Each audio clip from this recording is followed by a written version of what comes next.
We begin this evening with breaking news from the northeast side. San Antonio police on scene of a shooting near several businesses off Walsham Road near Bentley Drive. Our Alyssa Cole is live with more on the shooting and the investigation, which, Alyssa, we know involved the search of a Walmart there. Yes, Courtney, that's right. Police tell us when they arrived here outside of this Walmart here on Walsham around 4 o'clock, they found two shooting victims inside this white stolen vehicle, a Kia. They believe those two victims were teens around 16 and 17 years old. One victim is in critical condition. He was shot in the chest and taken to University Hospital. The second victim was grazed in the right arm, and he was also taken to University Hospital. Witnesses tell police a silver vehicle followed this white car, and the drivers in the white car attempted to get away from the silver vehicle, but in the process, that silver vehicle actually crashed into a different vehicle, causing a two-vehicle crash just down the road, and eventually that silver vehicle caught up with this white stolen Kia and shot the two victims inside. Now, police believe another possible victim was shot, but that victim ran away, and police are still looking for them, and they're still working on how this entire incident transpired in the first place. As soon as we find out more of those details, we'll keep you updated on our website at KSAT.com. Alyssa Cole, KSAT 12 News. A developing story. Thank you so much, Alyssa.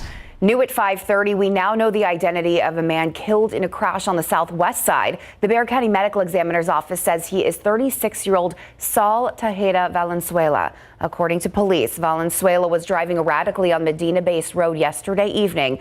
They say he was going through the intersection at Palm Valley Drive. He sped up and veered off to the right, crashing into a metal traffic signal box. He died at the scene. No other vehicles were involved. Well, the search continues for the suspect who shot into an off-duty SAPD officer's car in what investigators say was a road rage incident. It happened on Northwest Loop 1604 at Gilbo Road last night just after 9. Inside the officer's truck, also his 16-year-old son. Police say the off-duty officer was driving home when the driver of a white sedan began tailgating, then passed them. They say that's when the suspect pulled a gun and fired several shots, hitting the officer. The officer's son was not injured and called for help. The 18-year SAPD veteran was taken to the hospital. Police found shell casings on the highway, but so far have released no more information. Another shooting across town just about 15 minutes later sent two teenagers to the hospital. The double shooting happened on Lord Road near Loop 410 after three teenagers got into some type of altercation at the Stella Apartments. Police say during the fight, someone pulled a gun and started shooting, hitting both teens in the leg. They were taken to BAMC for treatment. One person was detained, and police say charges are pending. San Antonio police say a wrong-way driver crashed head-on into another vehicle, sending two people to the emergency room. They say around 11 o'clock last night, a man was driving in the 2300 block of Rigsby Avenue, got turned around and began driving in the wrong direction just as another vehicle was approaching. Officers at the scene say two people in the other vehicle had to be rescued from their car. Both were taken to the hospital, one with a possible concussion and the other with a possible broken leg. Police say the wrong-way driver was not injured, but was evaluated for DWI. Well, the crowds are packing Hemisphere again today for the last day of Muertos Fest. Everything wraps up tonight. This is what Hemisphere looked like last night. Lots of people, beautiful, bold colors, celebrating the lives of family members and friends who have passed away. The celebration includes lots of food and music. Tonight is the last night for the 10th annual Muertos Fest, but if you just can't make it out to downtown, KSAT 12 has got you covered. Join Stefania Jimenez and Alicia Barrera for our primetime special that airs tonight from 8 to 10 p.m. on KSAT 12, KSAT.com, and KSAT Plus.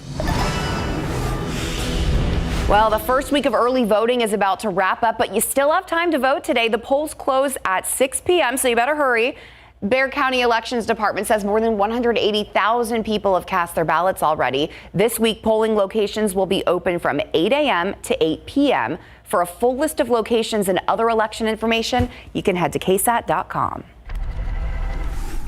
International news now. 2 Americans are among the victims who died Saturday during a terrifying crowd surge in Seoul, South Korea. ABC's Deirdre Bolton brings us a survivor story about what went wrong. After visiting the site of Saturday's deadly crowd surge, South Korean President Yoon Suk-yeol declared a period of national mourning, saying this is truly tragic, a tragedy and disaster that should not have happened, took place in the heart of Seoul last night. More than 100,000 people had gathered in Seoul for an evening of Halloween festivities. While Halloween is not a traditional holiday in South Korea, it's become popular in recent years with young adults. This was the city's largest Halloween gathering since the pandemic began.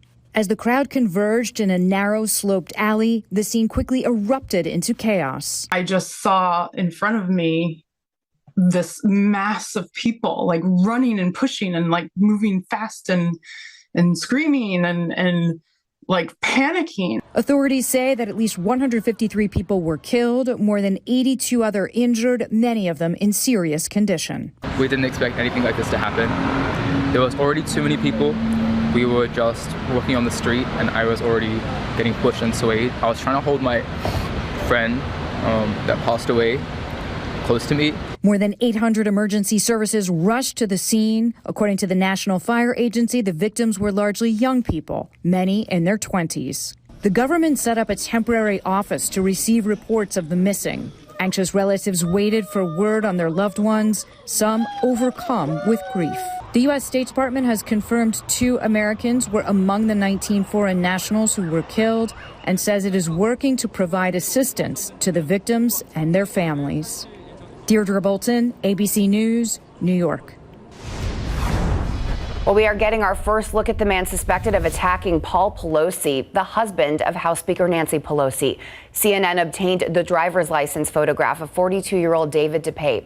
According to a tweet by the San Francisco district attorney, DePape will be arraigned on Tuesday. He's accused of breaking into the Pelosi home Friday morning and attacking Mr. Pelosi with a hammer. Speaker Pelosi was in Washington at the time. A source says the suspect shouted, "Where's Nancy?" and said he was going to wait there until she got home. Social media searches reveal his mention of conspiracy theories about the 2020 election. Paul Pelosi underwent surgery for a skull fracture and is expected to make a full recovery. Still ahead on the news at 5:30, drivers get more than they bargained for when driving on the interstate when a funnel cloud appears out of nowhere. Where this happened after the break.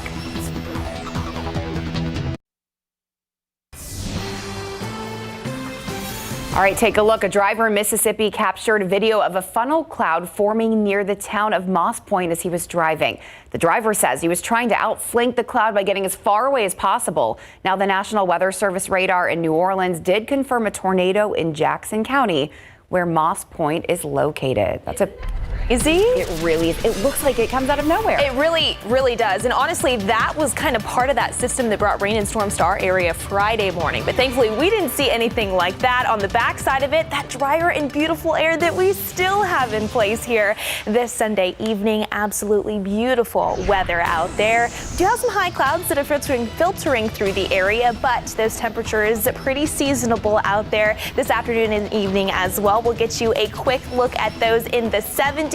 Relatively drier humidity in place right now as well. So it is going to be another glorious evening across South Central Texas, falling into the low 70s just after dinner time and then into the 60s later tonight. We do have some increasing rain chances to talk about potentially by trick or treat time tomorrow. Those details after the break. I wish I could be doing this newscast outside right now. It's no kidding. Oh, beautiful.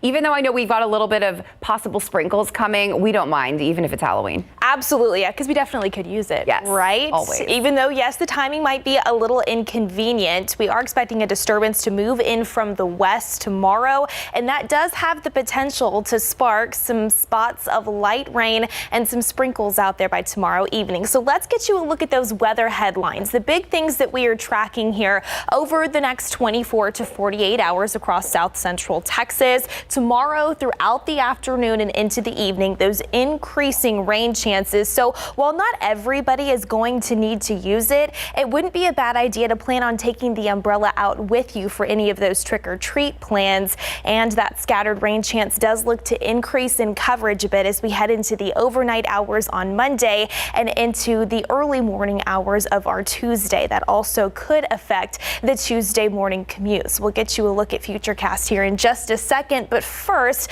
a little bit of a different picture out there right now compared to where we were just 24 hours ago. We've got some high clouds that have been streaming in to South Texas from the west, even though it is still plenty pleasant out there this evening. And of course, we will hold on to those nice conditions if you are stepping out for those evening activities. But you can see here on satellite and radar, looking down from space, there are those high clouds that continue to stream into the region. But as we take a look even farther off to the west, see this little dip here in the jet stream? That is actually a developing area of low pressure. This is our next disturbance that is going to continue moving eastward here over the next 24 to 48 hours. And as it does so, that is what could spark that chance for some spotty to even scattered light rain and some drizzle by tomorrow evening. So here's a look here at your Futurecast. I think the majority of the day tomorrow is spent on the drier side,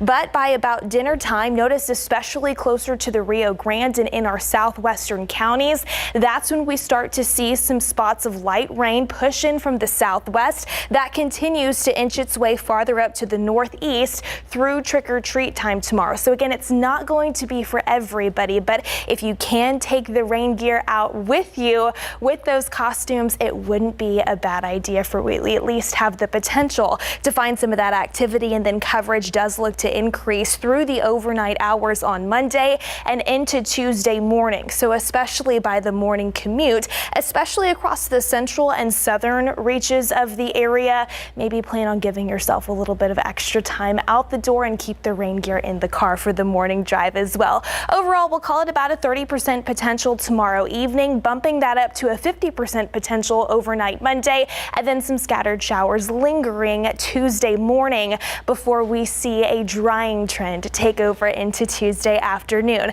Temperature-wise for your Halloween Monday, we'll start off chilly in the 50s here in San Antonio. Those temperatures climb into the mid to upper 70s for some spots of south central Texas, near 80 by tomorrow afternoon. We see those temperatures fall through the 70s for trick-or-treat plans and then into the upper 60s later Monday night. Now into Wednesday as well as Thursday, after we see that drying trend take over, temperatures start to warm, especially in the mornings and really into the afternoons as well. Low 80s by Thursday afternoon. That is thanks to some additional moisture that's going to continue working its way into South Texas, thanks to those winds turning back in from the southeast. So you will notice more humidity by the second half of the upcoming work week. But the good news with that, we could put that moisture to work with our next front moving in next weekend, and that could spark another chance for some showers and storms. That's all good news. And the key is light rain. There you go.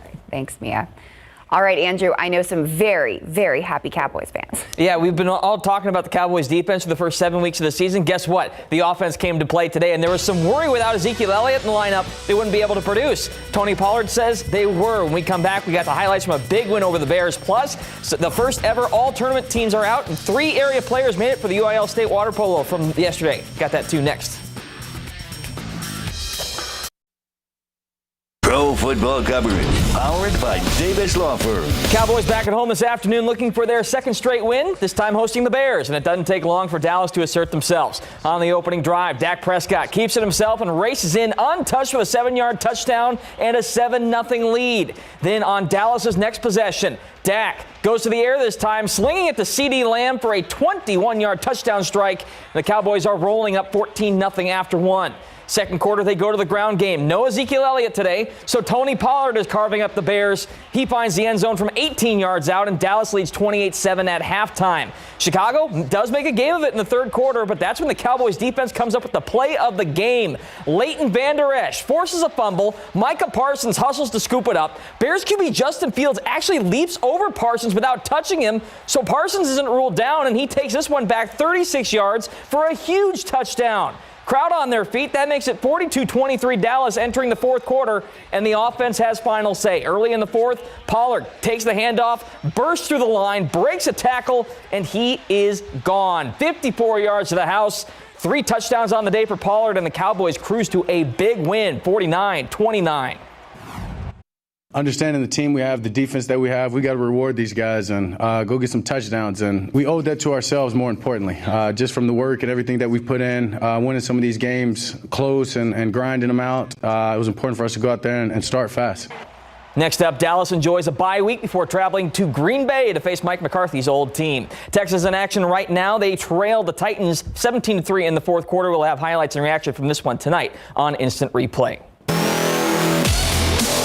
As we told you yesterday evening, reports emerged from ESPN and The Athletic that former Spurs guard Joshua Primo allegedly exposed himself to women multiple times. Shams Charania of The Athletic was more specific in his report, detailing Primo exposed himself to a female member of the Spurs staff and that she has now hired attorney Tony Busby to represent her. Busby has since confirmed to the Associated Press that he has been hired by a former contractor with the Spurs. These reports come roughly 24 hours after the Spurs waived the 19-year-old guard on Friday afternoon, and there are no active court cases in Bexar County yet. In the meantime, the Spurs have another game tonight against the Timberwolves. San Antonio has jumped out to a fairly remarkable 4-2 start, and Keldon Johnson has been one of the main reasons why. He's averaging 23.7 points per game so far, and he's also coming off his best scoring night of the season with 33 points against the Bulls on Friday. That scoreline includes 6 of 12 from three-point land. Keldon's entire offensive repertoire has definitely become a lot more varied. How has he grown more confident in all aspects of the game? Like when I first came in the NBA, like I couldn't shoot. Like I was not a good, I wasn't a good shooter, so I always attacked the basket. So now it's kind of like I can shoot now. So it's like the other way around. Like now I get to do what I've been doing my whole life because I couldn't really like I could shoot at one point, but then I was the kid that was bigger than everybody. So I actually go to the basket, and then I kind of lost my shooting touch. So then to hit shots in college and then come here and struggle my first year, I was just getting downhill playing defense, and now it's I can shoot, go to the basket, be smart, things like that. Spurs and T-Wolves tip off in a matter of moments. Highlights and reaction tonight on Instant Replay. Next Sunday, San Antonio FC will host the USL's Western Conference final at Toyota Field, and their opponent is a team they know pretty well, Colorado Springs Switchbacks FC. San Antonio faced them twice this year and won both matches 1-0. This is the second straight year that San Antonio will play in the USL's Western Conference final. They fell on the road in last year's final in penalty kicks, but that was in Orange County. This time around, they're hosting it in front of their home fans. It's going to make all the difference. I think the way we play is momentum, and it's about affecting the game with our press and affecting the game with our intensity. And there's no better place to do that than at home and then in front of at Toyota Field. And so we're going to be riding off this high that the crowd gives us. And we have a full 7 days now to rest too. So brilliant. The Western Conference Final is next Sunday at 7:30 p.m. Well, the Astros are right back in the World Series after blowing a huge lead in Game 1 on Friday night. Houston built a 5-0 lead again in Game 2 and managed to hang on in a 5-2 victory over the Phillies to tie the series at 1 game apiece. Alex Bregman had the big hit, crushing a 2-run homer in the bottom of the 5th last night. Manager Dusty Baker says the win helped the city get the bad taste of Game 1 out of their mouths. I just went to get coffee at a couple of places, at one place this morning, and people were kind of sick about last night, and so you'd like to have a positive attitude throughout the city, and that vibe radiates to us. Game 3 in Philly is on Monday night at 7 p.m. The first ever UIL water polo season wrapped up yesterday with the state tournament in San Antonio, and 3 area athletes earned recognition. Brandeis junior Grace Goldhammer, champion sophomore Bexon Harrison, and champion junior goalkeeper Ethan Recker were all named to the inaugural all-tournament teams. The Bronco girls finished their season in the state semifinals, while the Charger boys finished as state runners-up. It was great to see the teams participate, great to see the crowds there. The community has really embraced this sport, and it's been awesome to see. Hopefully they get the same response next season. Oh, I'm sure they will. They're amazing. Yeah. All right. Thanks, Andrew. And we'll be right back. All right, a quick check into the tropics because earlier this afternoon, National Hurricane Center started issuing advisories on potential Tropical Cyclone 15. This could potentially become a hurricane by midweek as it treks through the Caribbean Sea. Good news is for us, we are not expecting any impacts from that system back here at home. Pleasant for those evening plans, and then we'll monitor that chance for some light rain by tomorrow evening, Courtney. Just good to see rain in the forecast. All right, thanks so much for watching and joining us. We'll see you back here tonight on the Night Beat.